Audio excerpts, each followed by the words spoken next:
मी जो 4 दिवस सासूचे करत होते ना त्यावेळेला असा थिक तो म्हणजे मी क्रायलॉनचा बेस असायचा आणि त्याच्यावरती सुद्धा तो पॅनकेक लावायचे. मला थोडीशी एक ॲलर्जीसारखं झालं होतं स्किनवरती, तर मी खूप टेन्शन घेतलं होतं त्याचं की काय आता करायचं. धण्याचं पाणी पिते सकाळचं, कारण आंबे खाते ना सध्याला भरपूर.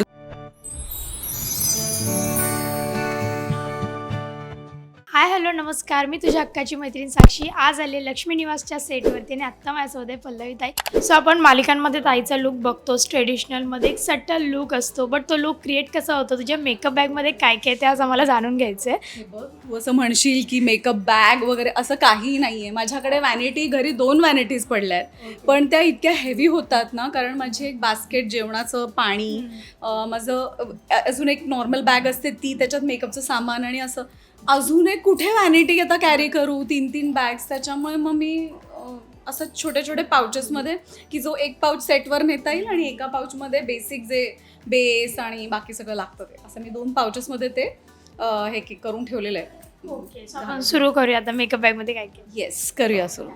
मी सगळ्यात आधी ना मी मध्यंतरी ना मला थोडीशी एक ॲलर्जीसारखं झालं होतं स्किनवरती, तर मी खूप टेन्शन घेतलं होतं त्याचं की काय आता करायचं. तर त्यावेळेला मला ज्या माझ्या डर्मॅटॉलॉजिस्ट आहेत त्यांनी मला हे फिजिओजेल नावाचं एक मॉइश्चरायझर रेकमेंड केलं होतं.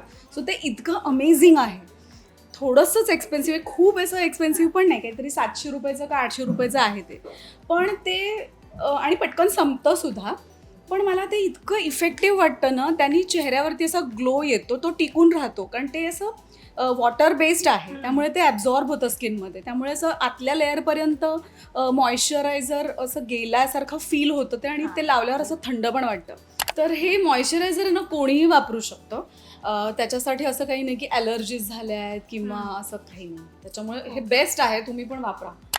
मी मॅकचे प्रोडक्ट्स वापरते, तर तेच मी तुला म्हटलं ना मध्ये ॲलर्जी झाली होती, त्यामुळे मी क्रायलॉनवरनं मॅकवर शिफ्ट झाले. त्यामुळे आता मला ह्याची ॲलर्जी होत नाही, त्यामुळे मी आता कंटिन्यू केलं. हे बघ, आता मी सांगत जाते तुला. हे कन्सिलर आहे. ते मी आधी अंडर आय वापरते. जास्त माझे डार्क सर्कल्स एवढे नाही आहेत, त्याच्यामुळे मला ते थोडंसं लावलं तरी पुरतं. थोडंसं एवढ्या एरियावरती मी ते कन्सिलर वापरते. त्याच्यानंतर माझा हा मॅक्स स्टुडिओ फिक्स आहे मॅकचा, तो मी ॲज अ बेस तो वापरते.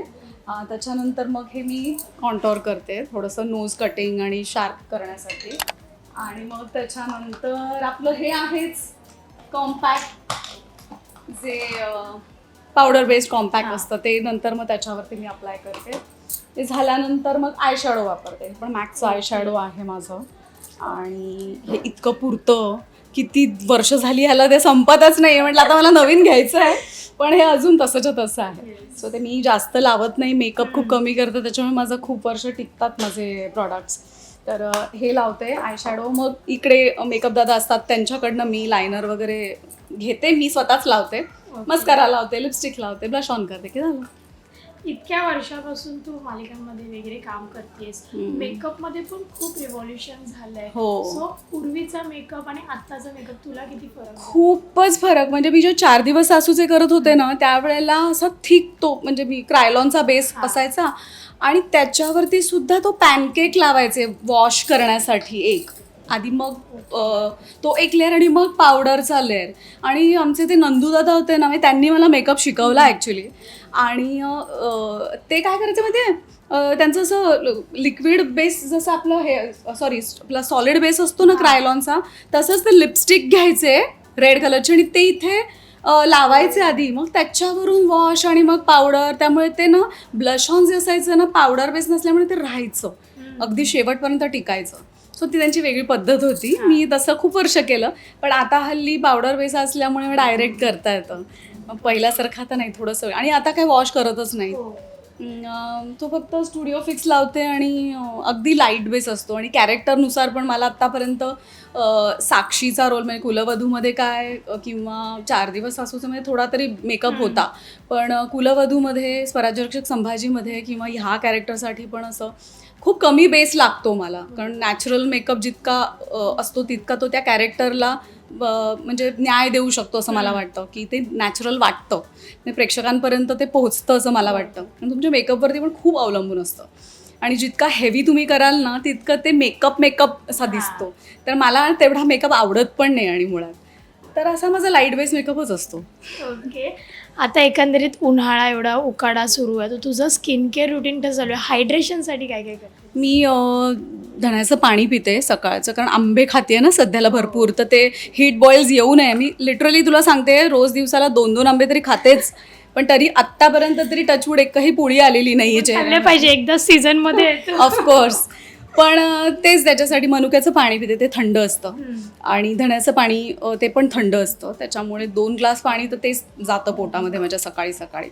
आणि शहाळ्याचं पाणी अधनमधनं पित राहते. तर त्याच्यामुळे हे तर प्रिकॉशन्स घेतेच. आणि किमान म्हणजे इथे तरी कल्याणी आणि आनंद वगैरे खूप पाणी पितात, 3-3 लिटर 4-4 लिटर, पण मला एवढं जात नाही पाणी. पण 2.5 लिटर पाणी तर अगदीच 2.5-3 लिटर तर पितेच मी पाणी. ओके. हे मला चिडवतात इथे की माझ्या ज्या बाटल्या असतात ना घरून आणते त्या बास्केटमध्ये असतात आणि मी सेटवरचं पाणी पिते. म्हणजे त्या आणतेच कशाला तू बाटल्या. पण नाही होतं ते पण संपतं माझं, मस्करी करत असतात ते. मेकअप बॅग एकदम सटल आहे, तुला जेवढे प्रोडक्ट लागतात तेवढे तू यूज करतेस आणि खूप सटल मेकअप आहे. हायड्रेशनसाठी तिने खूप छान टिप्स दिल्या आहेत, तर ह्या टिप्स तुम्ही फॉलो करू शकता. हे बेस्ट आहे हां, सगळ्यांसाठी सांगते मी. फिजिओजेल बेस्ट आहे, खूप मस्त आहे.